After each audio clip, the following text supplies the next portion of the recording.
नमस्कार साथियों, मैं हरवीर सिंह, सहायक अध्यापक प्राथमिक विद्यालय गंगोली। आज आपके समक्ष एक ऐसे विषय को लेकर हम श्रीमान डॉक्टर गौरव गुंजन जी के साथ बैठे हुए हैं, जिसकी हमारे शिक्षक साथियों को सबसे ज़्यादा आवश्यकता है। हम आज बात करेंगे शिक्षक डायरी और शिक्षण योजना के बारे में।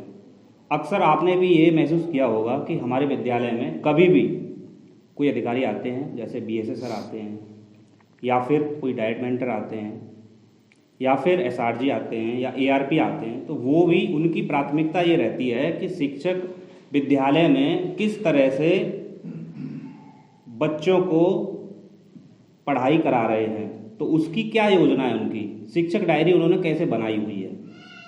तो उसके विषय में आज हम सर से चर्चा करेंगे।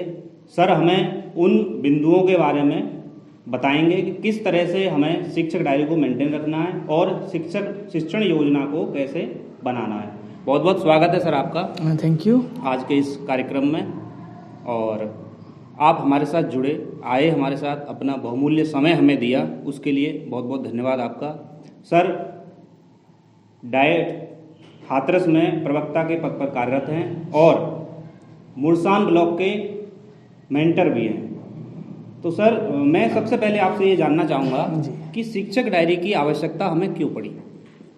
देखिए, शिक्षक डायरी ना कोई एक नया कंसेप्ट नहीं है। शिक्षक डायरी तो जब से हम टीचिंग करते आ रहे हैं, बेसिक में या बड़े और क्लासेस में, शिक्षक डायरी तो मेंटेन करते ही थे। अभी क्या किया है सरकार की जो योजना है ना, प्रेरणा, मिशन प्रेरणा, उसकी जो लक्ष्य हैं कुछ निर्धारित कर दिए हैं कक्षावार, विषयवार।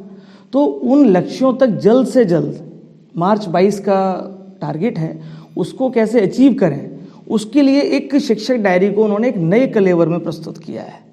पहले भी सभी हमारे अध्यापक साथी टीचर्स डायरी बनाते थे।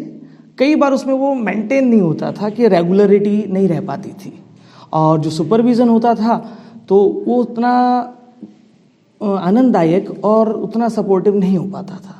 तो जो मिशन प्रेरणा है, उसका उद्देश्य को प्राप्त करने के लिए ये टीचर्स डायरी को एक प्रिंटेड कलेवर के रूप में प्रस्तुत किया जा रहा है। इसका मतलब ये है कि सभी शिक्षकों को ये प्रिंटेड फॉर्म में मिलेगा? बिल्कुल बिल्कुल सही, बिल्कुल बहुत अच्छा सवाल है आपका। ये सरकार की तरफ से फ्री ऑफ कॉस्ट जितने भी अध्यापक बंधु हैं उनको प्रोवाइड किया जाएगा। अच्छा, इसमें है क्या, जैसे पहले आप कुछ छोटा सा डिटेल देते थे अपना, अब इसमें जो मुख्य पृष्ठ है उसमें बहुत सारे डिटेल्स लिए हैं आपसे। आपका नाम होगा, आपका मानव संपदा यूनिक कोड है, आपकी फ़ोटो भी लगेगी वहाँ, आपकी एजुकेशनल क्वालिफिकेशन क्या है, आपका फ़ोन नंबर क्या है, आपका ईमेल आईडी क्या है, ब्लड ग्रुप क्या है। बहुत सारी ऐसी बातें हैं जो हम नॉर्मल डायरी बनाते थे जब, उसमें हम मेंशन नहीं करते थे। तो इससे आप कभी भी हमारे विद्यालय में आएंगे जी, तो आप आसानी से पहला पेज देख के ये पता कर पाएंगे कि हमारी हॉबी क्या है, जी, हम किस विषय में ज़्यादा रुचि रखते हैं। बिल्कुल। तो ये तो सर बहुत अच्छी पहल है। हाँ बिल्कुल, ये जो हॉबी वाला कंसेप्ट है ना, इससे पहले हम बनाते थे जब हम एक रजिस्टर पे, ना कुछ हम हॉबी लिखते थे, ना क्वालिफिकेशंस लिखते थे, कितना हमको समय हो गया इस विद्यालय में, तो ये सारी वहाँ उसमें अंकित करना है मुख्य पृष्ठ पे। और इवन हम अपनी फ़ोटो भी कभी नहीं लगाते थे। तो ये एक बड़ा अच्छा कंसेप्ट है, बड़ा इनोवेटिव कंसेप्ट है, और मैं इसके लिए राज्य सरकार को और जो हमारे माननीय शिक्षा मंत्री जी हैं और CM साहब हैं, DG साहब, सबको धन्यवाद ज्ञापित करता हूं कि एक नया कंसेप्ट और मिशन प्रेरणा को सफल बनाने के लिए वो प्रिंटेड फॉर्म में लाए हैं। अच्छा, शिक्षक डायरी है क्या? बेसिकली आपका तो डेटा है वो एक मुख्य पृष्ठ है, बाकी ये सब डील करें लेसन प्लानिंग के लिए, क्योंकि जो पाठ योजना है ना वो बहुत इंपॉर्टेंट है। टीचर आप बन गए हैं, मगर इफेक्टिव टीचर बनने के लिए आपको एक इफेक्टिव पाठ योजना के साथ कक्षा में प्रस्तुत होना पड़ेगा। और जब तक आपकी प्लानिंग अच्छी नहीं है तो आप बच्चों को जो आउटकम्स आपने सोचे हैं वो कैसे प्राप्त कराएंगे, और जब तक लर्निंग आउटकम्स प्राप्त नहीं होंगे तो क्या आपका विद्यालय प्रेरक विद्यालय बन जाएगा, क्या आपका ब्लॉक प्रेरक बनेगा? पॉसिबल नहीं है। तो वो सब चीज़ें हम एक निश्चित समय में प्राप्त कर लें तो लेसन प्लान क्या है, डायरेक्शन देता है। उसकी वजह से जो अध्यापक का जो अधिगम जो प्रोवाइड करना है बच्चे को, जो सिखाना है, वो एक सिस्टमैटिक तरीके से होती है। क्योंकि लेसन प्लान में हम करते क्या है, कुछ मेन जो की पॉइंट्स हैं वो वहाँ पर एक्सप्लेन करने हैं।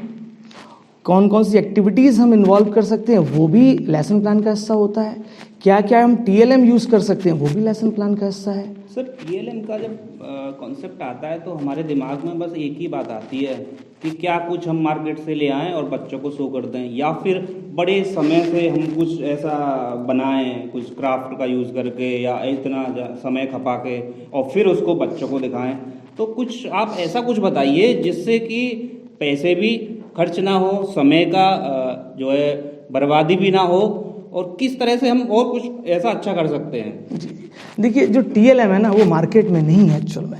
टीएलएम आपके ब्रेन में होता है, शिक्षक के ब्रेन में टीएलएम है तो बहुत कम खर्चे में, इवन कबाड़ से भी वो टीएलएम बना सकते हैं। आपको मार्केट से जाके गैजेट्स को लाने की खरीदने की आवश्यकता नहीं है। जैसे मैं अपनी बात को एक उदाहरण से समझाता हूँ। कक्षा 8 में मान लीजिए विज्ञान विषय में पढ़ाना है हमको प्रॉपर्टीज ऑफ मेटल्स, धातु की मुख्य विशेषताएं। तो क्या इसके लिए टीएलएम की आवश्यकता है? मेरा मानना है नहीं है। देखिए, जो टीचर है उसके पास ही बहुत सारे टीएलएम हैं, वो रिंग पहने हैं तो वहाँ गोल्ड का कंसेप्ट आ जाएगा।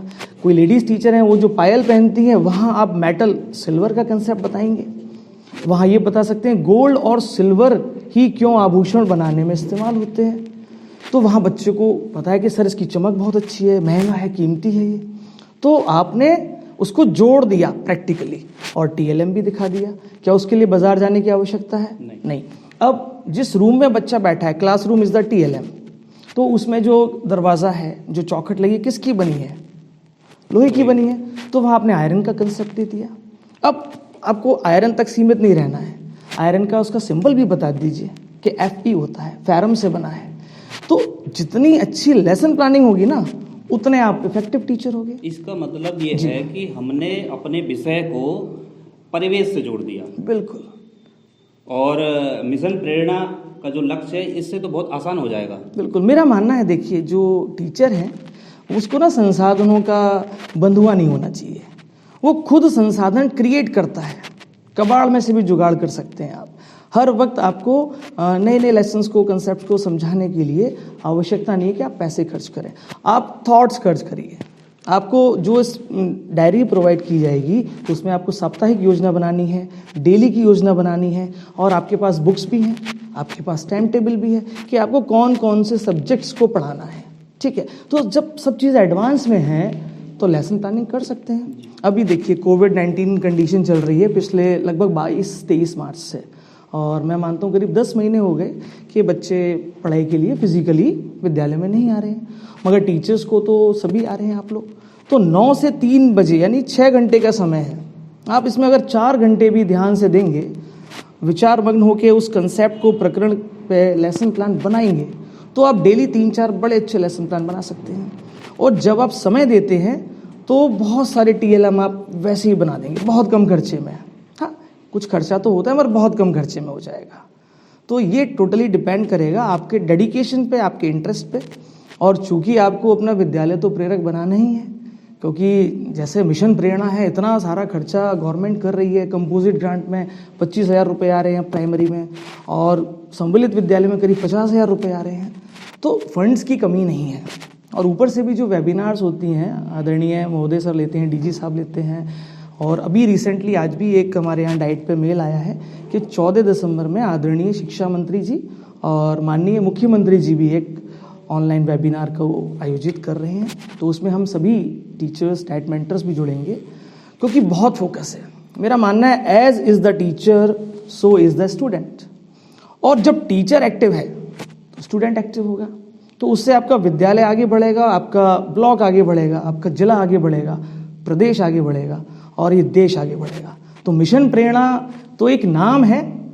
आप यदि प्रेरित हो गए एज ए टीचर तो मिशन प्रेरणा तो मार्च 22 का लक्ष्य है। हम मार्च 21 में भी इसको, या दिसंबर 21 तक भी हम इसको अचीव कर लेंगे, ऐसा मेरा मानना है। और उसके लिए बहुत फर्म डिटर्मिनेशन चाहिए। आपको बहानों के साथ नहीं आना है कि ये चीज़ की कमी है, वो चीज़ की कमी है, टीएलएम कैसे बनाऊं। मैं बोला हूँ TLM is in your brain. मस्तिष्क का यदि सही इस्तेमाल किया, उस पार्ट को आपने 2 बार 3 बार पढ़ लिया, तो टीएलएम तो आप ऐसे चुटकियों में बना सकते हैं, बहुत कम खर्चे में बना सकते हैं। जी सर, आपको आज हमारे जनपद के सभी शिक्षक साथी देख रहे हैं, तो कोई एक मैसेज आपका हमारे सभी साथियों के लिए? हाँ, मैं A to Z की बात करूंगा, जिसमें सिर्फ A को एलैबोरेट करता हूँ और Z को। A मतलब एक्टिव पार्टिसिपेशन। हमेशा बच्चों मतलब सक्रिय कक्षा, सक्रिय अध्यापक है तो सक्रिय कक्षा है, सक्रिय बच्चे हैं तो लक्ष्य तो प्राप्त होगा ही और लर्निंग आउटकम्स भी प्राप्त होंगे। और Z फॉर ज़ील, यानी हमेशा अपना उत्साह उमंग बनाए रखिए। भले ही सुबह आपको क्योंकि 8:30 बजे विद्यालय पहुंचना है, 8 बजे कोई समस्या हो गई आपके साथ, तो वो दिमाग में नहीं होनी चाहिए। बच्चों के लिए वो 9 से 3 का समय ओनली फॉर योर स्टूडेंट्स, आपके छात्रों के लिए, आपके विद्यार्थियों के लिए, क्योंकि आप इस संसार का सबसे बड़े प्रोफेशन में हो। मैं मानता हूँ टीचर से बड़ा कोई गुरु नहीं, टीचर से बड़ा कोई पद नहीं। तो एज ए टीचर बहुत बड़ी जिम्मेदारी है। आप इस नेशन की बैकबोन हो और आपको छात्रों को बहुत आगे तक ले जाना है। धन्यवाद। बहुत बहुत धन्यवाद सर आपका। आज आप हमारे साथ जुड़े और एक ऐसे विषय को लेकर आपने अपने विचार प्रस्तुत किए जिसकी हमारे शिक्षक साथियों को सबसे ज़्यादा आवश्यकता थी। निश्चित ही इससे सभी साथी लाभान्वित हुए होंगे और होते रहेंगे। आगे भी आपका मार्गदर्शन, आपका सानिध्य हमारे जनपद के सभी शिक्षकों को मिलता रहेगा, ऐसी मैं आपसे आशा करता हूँ। बिल्कुल, आप इस बात के लिए आशावान रहिए। मैं समस्त डाइट प्रवक्ता, डाइट हाथरस और जो बीएसए कार्यालय के तत्वाधान में ये जो आप कार्यक्रम आयोजित कर रहे हैं, जब जब हमारी या हमारे डाइट से जो भी आवश्यकता होगी, आपका पूरा मार्गदर्शन, आपका पूरा सहयोग किया जाएगा। और जब भी आपको आवश्यकता हो, आप खुले मन से हमसे चर्चा करिए। हम सदैव शिक्षा के क्षेत्र में और हाथरस जनपद को आगे ले जाने में अपना महत्वपूर्ण योगदान देने के लिए तत्पर रहेंगे। और पूरी टीम को मैं बहुत तहे दिल से आशीर्वाद भी देता हूं और उनको ये बात भी कहना चाहता हूं कि आप इस काम के लिए अग्रणी हैं पूरे प्रदेश में। तो इस उमंग को, जोश को बनाए रखिए और इसी तरह से अच्छे से प्रयास करिए। जो भी हमारे से आपको हेल्प चाहिए हमेशा सदैव मिलेगा। एक बात मैं और अपने जो वक्तव्य है उसमें जोड़ना चाहूँगा, हमारे हाथरस में टैलेंट की कमी नहीं है, टीचर्स में बहुत टैलेंट है। तो मैं सभी टीचर से आह्वान करता हूं कि वो भी इस क्वालिटी सेल की जो मुहिम है, जो बीएसए कार्यालय और डाइट के तत्वाधान में संयुक्त प्रयास से हो रही है संभव, तो आप सभी आगे बढ़कर क्वालिटी सेल जो हैं, एसआरजीज हैं, एआरपीज हैं और जो भी इस टीम को मैनेज कर रहे हैं उनके साथ चर्चा करें और अपना स्वयं से आगे आए, क्योंकि टीचर को इनिशिएटर होना पड़ेगा। आप टीचर इज द लीडर, तो ये मत सोचिए कि मुझसे कहा क्यों नहीं, मेरे को सम्मान नहीं मिला, नहीं। आप खुद इनिशिएट करिए, अपना नाम प्रस्तुत करिए और तैयारी के साथ इसी तरह के सेशंस में अपना प्रतिभाग करिए। कई बार आप सामने से भी हेल्प करते हैं, कई बार बहुत सारी चीज़ें होती हैं आप साइड से भी हेल्प करते हैं। तो इस मुहिम में आप जुड़िए, मेरा आप सभी से आह्वान है। इस मुहिम को सफल बनाइए और सबसे पहले हाथरस को प्रेरक प्रदेश बनाने में अपना योगदान दीजिए। धन्यवाद। बहुत बहुत धन्यवाद सर आपका। Thank you.